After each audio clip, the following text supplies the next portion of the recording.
My son screamed, "Get out or I'll call the cops," so I left and called the realtor instead. He thought I had nowhere to go. I had 3 offers by sunset. It was one of those perfect California afternoons. Golden sunlight painted the neat lawns, wine glasses clinked softly, and happy voices floated through the air like a sweet song. My son David had invited his usual friends over, work buddies, some guys from his tennis club, and a few neighbors from down the street. Me. I stayed where I always stayed. Out of the way. In the kitchen, I pulled fresh chocolate chip cookies from the oven. It was my grandmother's old recipe. I put them on a pretty plate, cleaned my hands, and walked outside with the same careful steps I'd learned as a young wife. The backyard was full of talking and laughing. David stood right in the middle, beer in hand, telling stories too loud. His dark hair caught the sunlight as he moved his hands around. I saw his wife Sarah give me a quick look, then turn away. "Fresh cookies, everyone," I said quietly, holding out the plate. Some people took one just to be nice. One man took a bite and smiled. That's when David laughed. "Oh, she just kind of lives here," he said, waving his hand at me like I was a piece of furniture. The laughter that came next wasn't mean, just uncomfortable, but it still felt like being slapped. I didn't say anything. I just stood there holding that plate, trying not to let my hands shake. I looked down at my shoes. Sarah wouldn't look at me. Nobody told him to stop. Nobody said that was wrong. I turned around, went back inside, and put the plate on the counter. I spent the rest of the day picking up empty glasses, washing dishes, and cleaning up. Nobody said thank you. When the last friend left and Sarah's high heels clicked up the stairs, I was still wiping the kitchen counter until it shined. David walked behind me and mumbled, "Thanks, Evelyn," then disappeared. Not Mom. Not even mother-in-law. Just Evelyn. 3 days later, I was alone in the kitchen making my morning tea. I reached up to get a cup and accidentally knocked a tall glass off the shelf. It crashed on the floor with a loud sound that echoed through the house. "Darn it," I whispered to myself, bending down to pick up the pieces. I didn't even hear David come in. "What did you break now?" he snapped. "I'm so sorry. He held up his hand to stop me. "You need to know your place," he said, his voice tight and angry. "Don't think you have some right to be here." I looked up at him, still holding pieces of glass. "Look," he said sharply. "You think just because you're old, you deserve everything. You think living here is some kind of prize for being difficult and making messes. I didn't mean to. I swear," he hissed. "If you don't get out of this house, I'll call the cops." Froze. David had always been rude, but this was different. "I'm your mother," I said softly. "You think that matters?" he cut in, pulling his phone from his pocket. "Get out now or I swear." I thought he was just trying to scare me until I saw him tap the screen. I heard the dial tone and watched him put the phone to his ear. "Hello, yes," he said calmly. "I need to report someone trespassing." I didn't hear the rest. I walked past him, out the back door, into the garden where my roses and daisies still bloomed. I stood among them, breathing hard, the sun suddenly too bright. This garden had been mine. The dirt under my nails, the seeds I planted, the afternoons I spent caring for each flower with love and hope. It was the only place in this house that still felt like me. And yet, even here, his voice reached me, sharp and sure, talking to someone on the phone. He was really doing it. He was calling the police. Standing there barefoot on the back patio, surrounded by everything I had grown, I understood something I hadn't wanted to face for months, maybe years. David didn't see me as a mother. Not anymore. He saw me as a problem, something embarrassing, a burden to get rid of. And for the first time since my husband Robert died, I didn't feel old and tired. I felt awake. Cold and awake. This wasn't my home anymore, but it was still my house. And now, for the first time in a long time, I was going to act like it. It was spring of 1984 when Robert and I first walked into the old house on a quiet street in a sleepy California town. The paint was peeling, the floors made noise with every step, and the kitchen looked like it hadn't been touched since the 1950s. But to us, it was a palace. We had been married 17 years by then. 17 years of working hard, saving every penny. We didn't go to Hawaii for our honeymoon. We went to a borrowed cabin up north, cooked soup on a tiny stove, and drank hot chocolate under one blanket. That was our way. No fancy stuff, just hard work. Robert ran his hand along the stair railing that day and smiled like a man seeing his dreams come true. "It's got good bones," he said. "Like us." And so we bought it, the tired house with broken shutters and a messy yard, and made it our home. I remember painting the living room walls together one summer morning. Robert balanced on a ladder in old jeans, humming country songs. David, just 7 years old, danced barefoot on the plastic sheets, his hair messy and wild. "Careful, buddy," Robert warned him, smiling. "Or Mama's going to paint you instead of the walls." David giggled, spinning in circles, already with a spot of blue paint on his nose. We didn't have much money, but we had warmth. Dinners on the front porch, homemade Halloween costumes, curtains I sewed myself, a backyard garden that was more weeds than vegetables, but mine all the same. That house watched us become a family. It watched me cry when Robert got laid off, then cheer when he found work fixing air conditioners. It saw birthdays, scraped knees, school projects, sleepless nights. Our memories were built right into its walls. And when Robert got sick in 2007, it became our final chapter together. We moved his bed downstairs because stairs became too hard.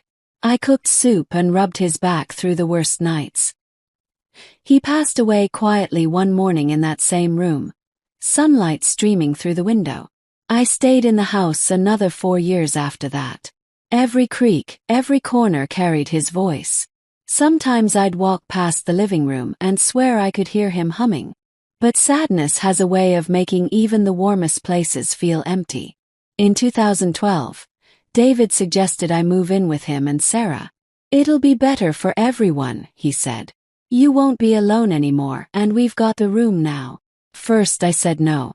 The house was mine after all. It wasn't fancy, but it was mine. And it still smelled faintly of Robert's cologne. But being alone is a tricky thing. Can make even ghosts feel like company. So I agreed. I packed up my life, the wedding photos, the dishes, the memories, and gave the keys to a property manager to rent the house out for money. I moved into the guest room of David's big 2-story house, thinking I'd be surrounded by warmth again. First it was nice. David brought me coffee. Sarah helped me put up my pictures. I thought, maybe this is the next chapter. A shared home, a second chance at being close to family. But over time things changed. Sarah started moving my things around. My knitting basket disappeared. My old clock was replaced by a fancy digital one.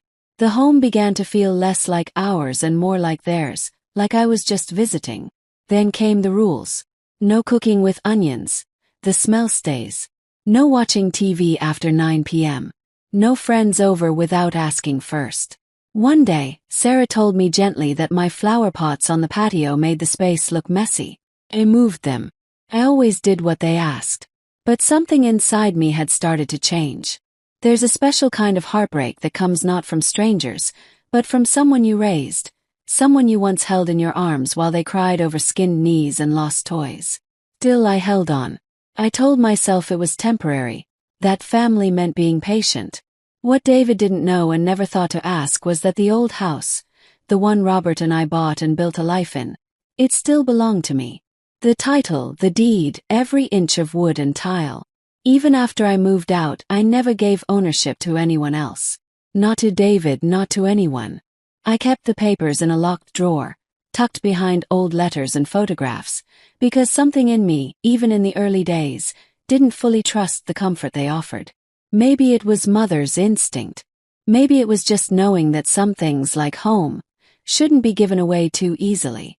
And as I sat in the small guest room of David's house, remembering Robert's smile, the smell of paint, and our son's giggles echoing through the walls of our half-fixed home, I realized this. I had given enough. When David married Sarah, I thought it would be a good thing. She was quiet, polite, always said please and thank you, the kind of woman who remembered birthdays and never interrupted. But what I didn't realize then was that Sarah's quietness would become a shelter. Not for me, but for David's cruelty. It started small, as these things often do. "Mom, maybe don't cook with garlic. The smell sticks around. Could we avoid fried foods during the week? It just doesn't feel clean. Can you try to be in your room by 8:30? We're trying to create a peaceful nighttime routine." First, I didn't complain. I didn't want to be trouble. I cleaned up after myself, kept my shoes by the door, folded my clothes smaller than necessary. Then it was no guests, no music unless with headphones, no hanging laundry outside, no buying more plants. They crowded the look.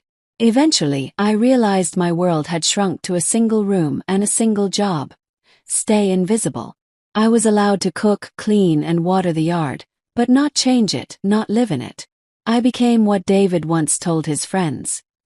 I liked being helpful, but it felt less like help and more like being a servant. She never said thank you. She didn't have to. I swept the porch every morning. I made their lunches when Sarah worked late. I watered her rose bushes even when she forgot they existed. I was the unpaid maid, the ghost in the hallway. But ghosts hear things. One night, I came downstairs quietly to warm a glass of milk. I stopped at the edge of the kitchen when I heard them talking in the living room. "She's just always there," David said. Sarah mumbled something I couldn't catch. "She's draining us," David continued. "She's exhausting, like emotional baggage." I stood there in the dark, holding the glass, my hands shaking. The hallway was cold, but my ears burned. Emotional baggage. That's what I had become to him. Not a mother, not a widow trying to find peace with the only family she had left, but a pile of unwanted junk in the corner. I backed away before they saw me and sat alone in my room for hours. The milk long forgotten. But I didn't say anything. Not the next morning, not the one after. That's the thing about staying quiet. It isn't weakness. It's keeping track. And I was taking notes. David didn't yell often. He preferred the slow drip of disrespect. But one evening he slipped. We were having dinner with two of Sarah's friends. Fancy types who called themselves consultants but didn't seem to consult on anything but expensive restaurants and designer handbags. The table was set perfectly. I had spent the day making pot roast, mashed potatoes, and green beans. Everything from scratch. It smelled like a memory from better years. Halfway through dinner, one of the women said, "This roast is incredible. Did you cook it, Sarah?" David laughed without missing a beat. "Oh God, no. That's our live-in help's specialty." The room went quiet for a second too long, then they laughed. Shallow, fake laughter.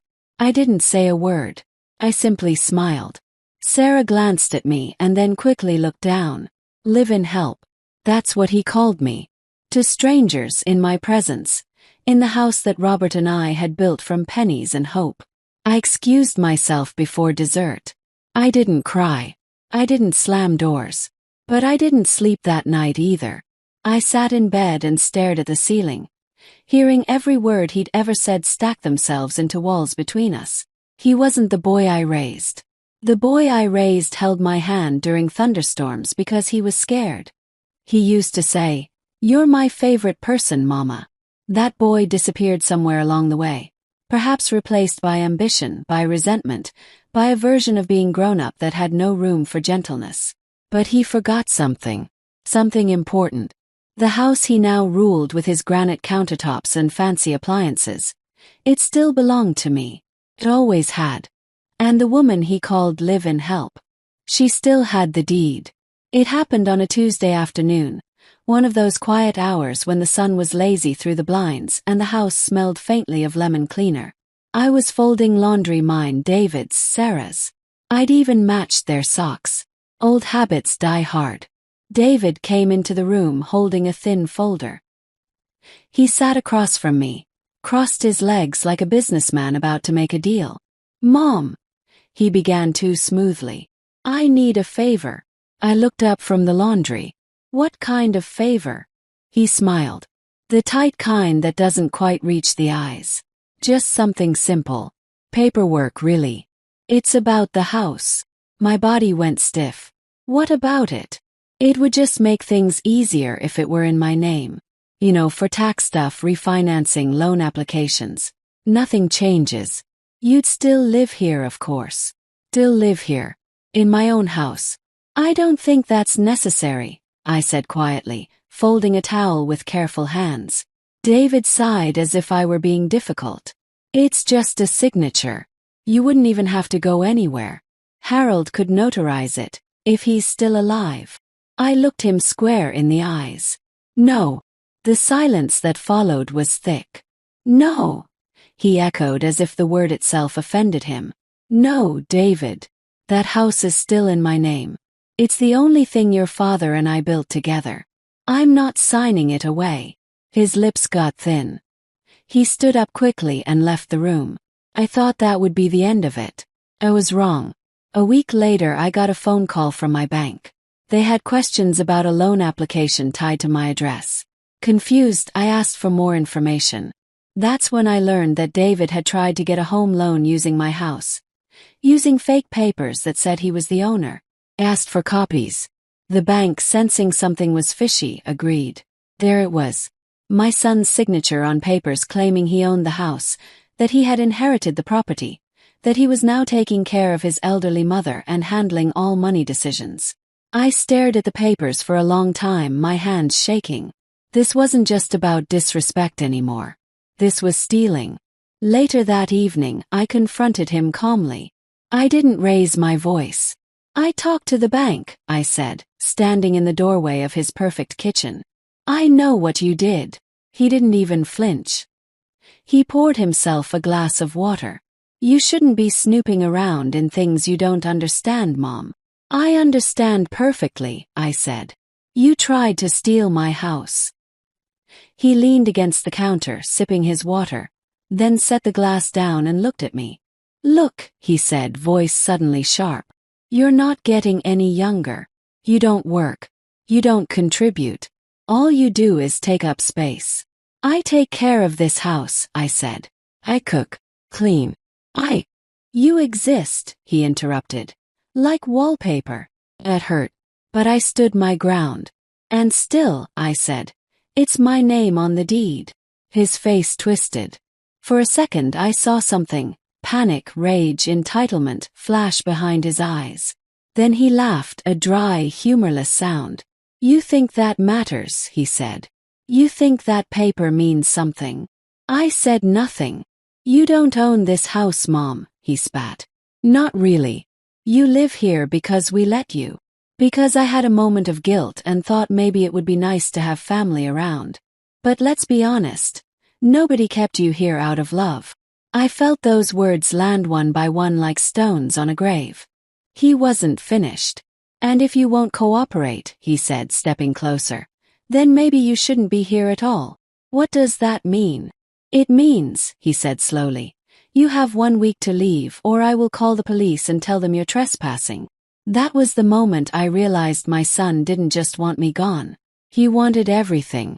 He wanted the house, the history, the inheritance, the freedom to erase me without consequences. He mistook my silence for giving up. But he forgot something important. I wasn't the one trespassing. I was the one who owned the land beneath his feet. It was just past 2 o'clock in the morning when I got up from bed without making a sound. I moved slowly, carefully. After all, I'd practiced this night in my head for weeks. The house was still. Sarah was likely asleep in the upstairs bedroom. David too. Or maybe not. He had a habit of playing games on his phone under the covers until the battery died. Whatever he was doing, I didn't care anymore. I opened my closet and took out the small suitcase I hadn't touched in years. Inside I packed the basics. A few pieces of clean clothing, my worn leather purse, the marriage certificate Robert and I signed in 1968, his death certificate, and most importantly, the title deed to the house. My hand touched the photograph I'd kept in a silver frame on my nightstand. Robert in his wedding suit, grinning like a teenager, and me in that white dress Mama helped me make. I tucked it into the case, wrapped in cloth as carefully as if it were made of glass. Then I sat at my little desk and wrote a note. It wasn't long. I didn't need it to be. David, I don't hate you, but I'm done begging for space in a home I paid for with my life. I have nothing left to give and nothing left to ask. I folded the paper and left it under the ceramic teapot Sarah always ignored on the counter. Then I put on my shoes and walked out the back door for the last time. The early spring air was cool, and it carried that strange mix of jasmine and city smells. As I walked down the street, suitcase rolling softly behind me, I didn't look back once. I checked into a small motel off the highway. Clean, simple, the kind of place where no one asks questions as long as you paid in cash.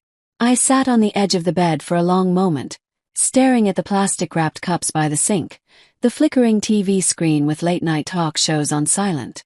Then I reached into my handbag and pulled out the card I had been keeping. Harold Brennan, retired lawyer, my husband's best friend since high school. He had been at our wedding. He had been there when Robert got sick. He had been there when Robert passed. And thank God he was still alive. I dialed the number. "Evelyn," he said, voice sleepy but alert. "Everything okay?" "I need to talk," I said. "Today." He didn't ask why. He just said, 9 a.m. My place. I barely slept that night. Not from fear, but from the strange calm that had settled in my chest, the kind that follows the final page of a long, painful book. At 8:45 a.m., I rang Harold's doorbell. He lived in a small house surrounded by orange trees and hummingbirds. He opened the door in a sweater and slippers, his reading glasses sitting on top of his head. "Come in," he said. "You look tired, but you always did first thing in the morning." I laughed the first time in weeks. We sat at his kitchen table while I laid out the papers. The deed, the original purchase contract from 1984, the property tax bills, all in my name. "He tried to take it from you," Harold muttered, looking through them. "But he can't. Legally, he doesn't have a leg to stand on. Evelyn, this house is yours. Every inch." "I want to sell it," I said. "As soon as possible." He raised an eyebrow. "Are you sure?" "Yes." He didn't question it, just nodded slowly. "I'll draw up the necessary protections. You'll need a realtor. I already have someone in mind." I left Harold's place and walked 2 blocks to a small real estate office with a glass door and a purple sign that read, Maria Santos Realty. Maria was young, bright-eyed, in her early 30s. She was the daughter of a woman I once worked with at the post office, and I remembered her coming in after school to do homework at the counter. I told her what I needed. "I want it listed this week. No delays, no open houses. Just show it privately to serious buyers only." Maria blinked, then nodded. "Understood. I'll handle it personally." That evening we met at the house, my house.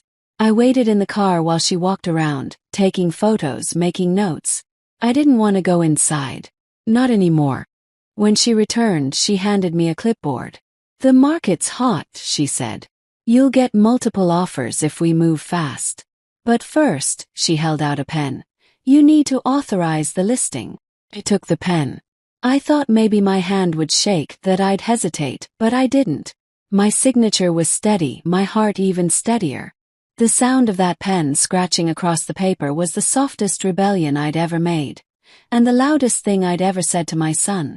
That night, I didn't go back to the motel. I booked a new hotel closer to downtown and fell asleep with the curtains open, letting the city lights remind me I was no longer living under anyone else's roof. I was reclaiming my own. Maria moved faster than I expected, faster than I dared to hope. At exactly 7:30 a.m., her listing went live. 3 beautiful photos, a simple description of the property's character, location, and potential. No mention of the current occupants, just this: charming 4-bedroom home with mature garden and updated fixtures. Ownership since 1984. By 9 a.m., her phone was buzzing non-stop. By noon, she had shown the property virtually to 2 cash buyers from out of state and 1 young couple moving for work. And by 3 p.m. there were 3 offers on the table, all full price or higher. The first was a tech worker who wanted a quiet place to relax.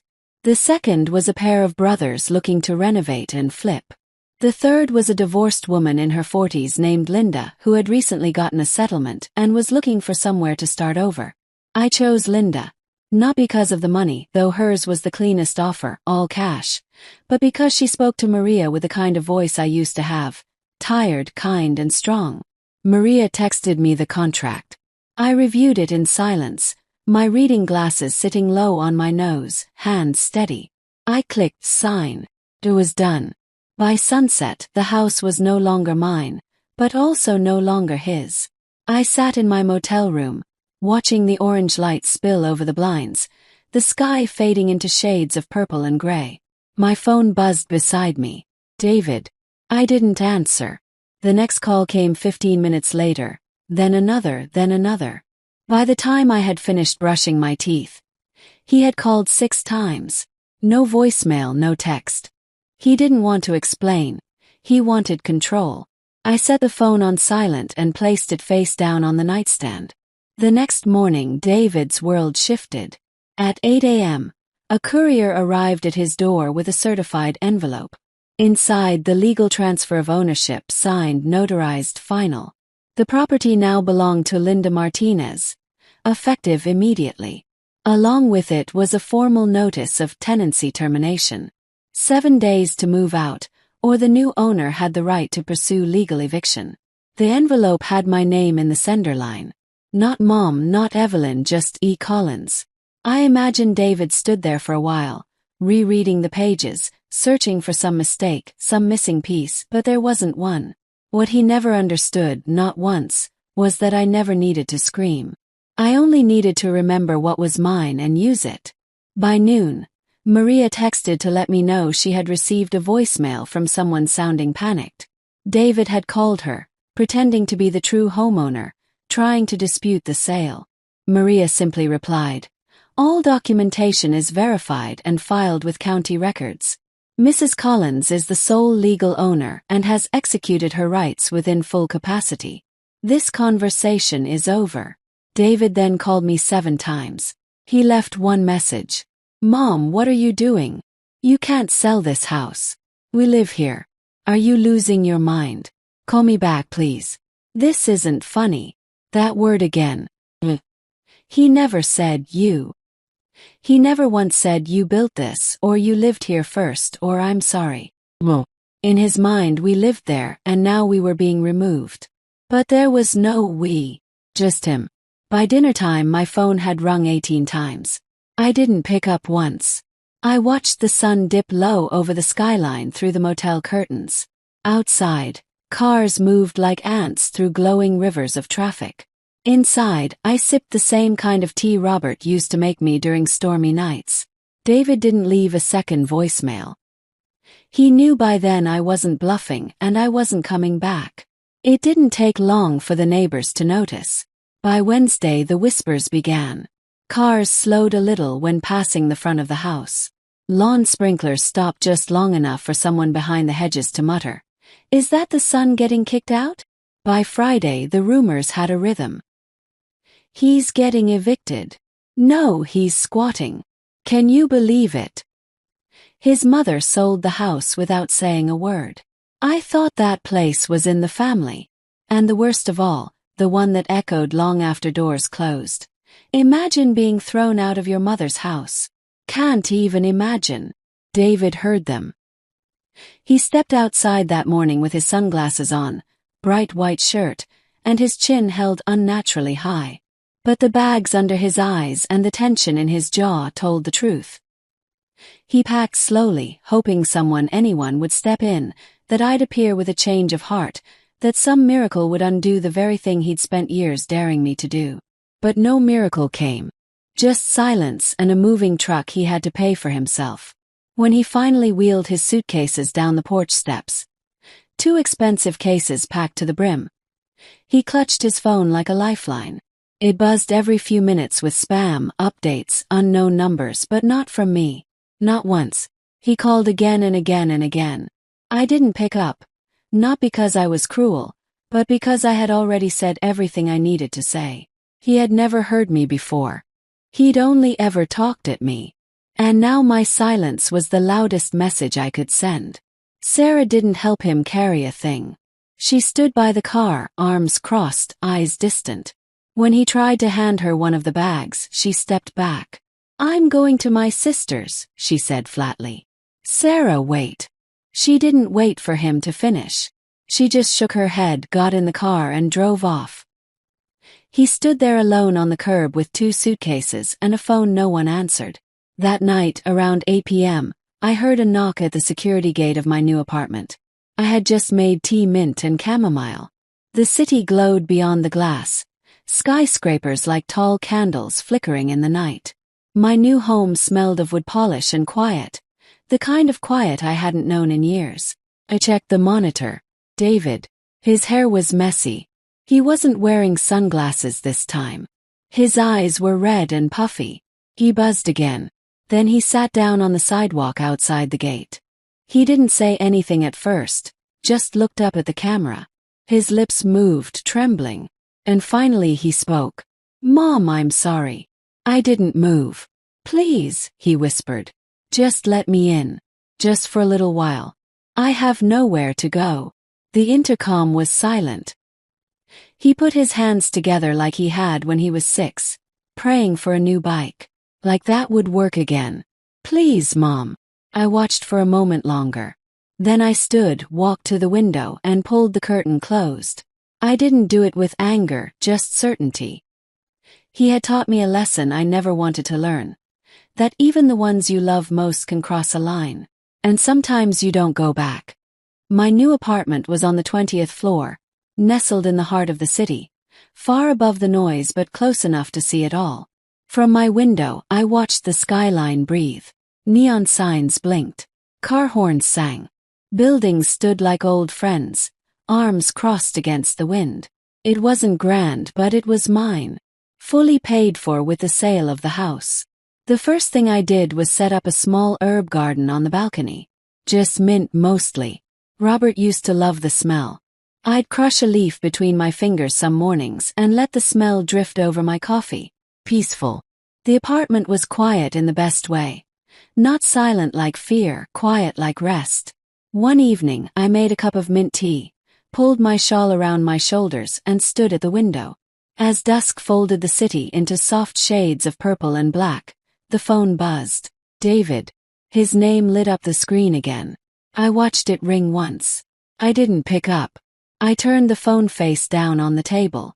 10 minutes later, the intercom buzzed. I glanced at the camera.